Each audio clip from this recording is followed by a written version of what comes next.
next guy to avoid is Mr. Guy we would call the potty mouth. Okay, now the potty mouth is a guy who looks like he learned his vocabulary from reading the graffiti on the bathroom of a boy's bathroom stall, okay? This guy's imagination is in the gutter, and his vocabulary expresses that. It's a guy who clearly has expressive language problems, and this will manifest in any number of ways, one of which is little perverted jokes he kind of tosses in your direction.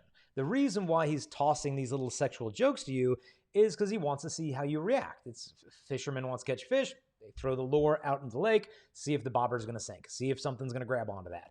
And so he's tossing these things out there. Why? Well, an early church father named Saint Clement of Alexandria said it best.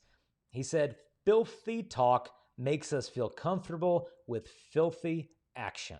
And so if a guy is joking to you about sexual stuff, it's because to him it is not a joke. He is serious. He's trying to introduce this in a lighthearted manner to see if you're going to fall for this and go into that type of relationship. Back out, because the conversation is the test of a man.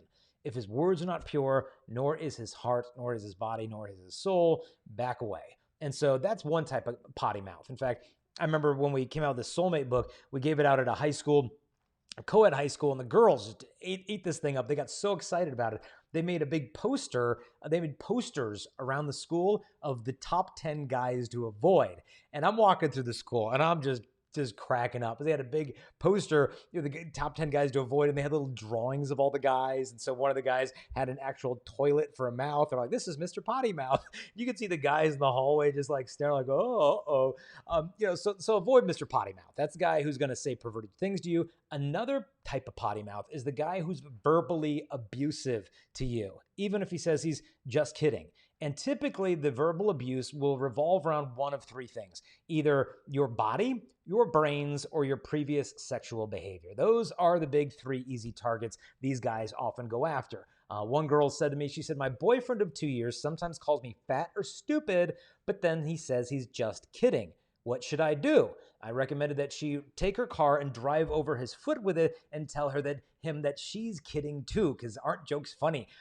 Look, if this guy can insult her and then tell her he's kidding, how come he can't compliment her and then just tell her he's serious? That's what you honestly deserve. And frankly, though, to just be blunt with you, the longer you stay in a situation like this, the more you're actually going to begin to believe that you deserve this type of abuse, that it's almost your fault. But we got to step back, because like the first time it happens, they say you're a victim, but the next time you let it happen, you're a volunteer. And so at some point, you got to bow out and be like, "Look, I'm not going to be the subject of your little perverted jokes. I'm not going to speak down to me," because they want to wear you down. They essentially want to brainwash you to make you think that you really couldn't end up with anyone better than him, when in reality, you probably couldn't end up with anybody worse than him. And if you really want to prove your intelligence to such a guy, just break up with him, and that will show him exactly how smart you are. Hey there, I hope you enjoyed that little clip, but if you want to see the whole episode where this came from, just click the link here. And in the meantime, we want to invite you to help us share this message, and there's a couple things you can do real quick. Number one, if you like or comment or share this video, YouTube will actually show it to more people. Also, don't forget to subscribe, hit the notification bell. We release videos every single day, and you'll be notified as soon as those come out. If you want to help us also to spread this message, you can support us at patreon.com/Jason Everett. That helps us to create these videos and show them to the whole world. God bless.